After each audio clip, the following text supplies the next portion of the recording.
राधे राधे दोस्तों। सुनिए कैसे भगवान किसी भक्त के ना कुछ मांगने पर उस भक्त के ऋणी हो जाते हैं। एक भक्त थे, उन्होंने भगवान का नाम जपते हुए जीवन बिता दिया, पर भगवान से कभी कुछ नहीं मांगा। एक दिन वे भक्त बांके बिहारी मंदिर गए, पर यह क्या, वहां उन्हें भगवान नहीं दिखे। वे आसपास के अन्य भक्तों से पूछने लगे कि आज भगवान कहाँ चले गए। सब उनकी हैरानी देखते हुए कहने लगे, भगवान तो ये रहे, सामने ही तो हैं तुम्हारे, तुझे नहीं दिखते, तू अंधा है क्या। उन भक्त ने सोचा कि सबको दिख रहे हैं, मुझे क्यों नहीं दिख रहे हैं, मुझे ये सब दिख रहे हैं, भगवान ही क्यों नहीं दिख रहे हैं। ऐसा विचार कर उनका अंतःकरण ग्लानि से भर गया। वे सोचने लगे, लगता है कि मेरे सिर पर पाप बहुत चढ़ गया है, इसीलिए मुझे भगवान नहीं दिखे। मैं इस शरीर का अंत कर दूंगा। आखिर ऐसे शरीर का क्या लाभ जिससे भगवान ही न दिखते हो।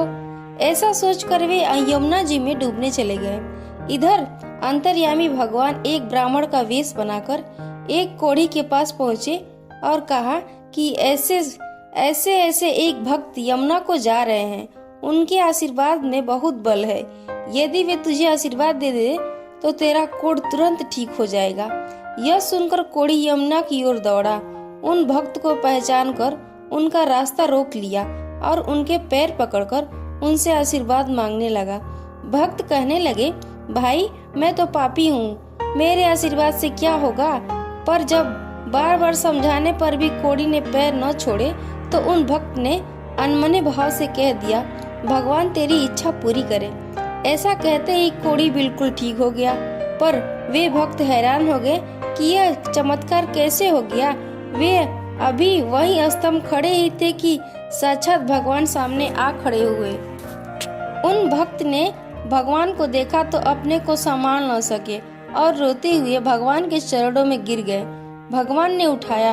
वे भगवान से पूछने लगे कि भगवान ये आपकी कैसी लीला है, पहले तो आप मंदिर में दिखे ही नहीं और अब अनायास आपका दर्शन ही प्राप्त हो रहा है।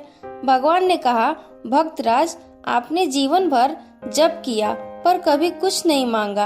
आपका मुझ पर बहुत ऋण चढ़ गया था, मैं आपका ऋणी हो गया था, इसीलिए पहले मुझे आपके सामने आने में संकोच हो रहा था। आज आपने उस कोढ़ी को आशीर्वाद देकर अपने पुण्य पुंज से कुछ मांग लिया है, जिससे अब मैं कुछ ऋण मुक्त हो सका हूँ, इसीलिए मैं आपके सामने प्रकट होने की हिम्मत कर पाया हूँ।